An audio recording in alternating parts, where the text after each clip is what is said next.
ano tayo, magmekos-mekos kasi nag-crave tayo ng ng milk tea or mango graham or double cheese na milk tea, guys.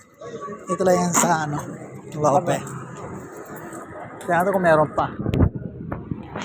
Nabala lang tayo. Eto, gabi na naman. Hindi lang tayo dito.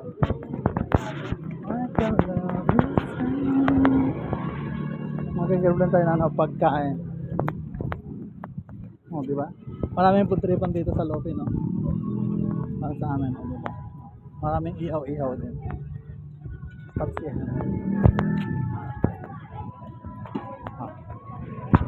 Ang pagkain. Magkaroon tayo ng mag-shake tayo. Ayan, dito tayo ng shake. Hey guys. Kailangan po. Thanks for watching. Bye-bye.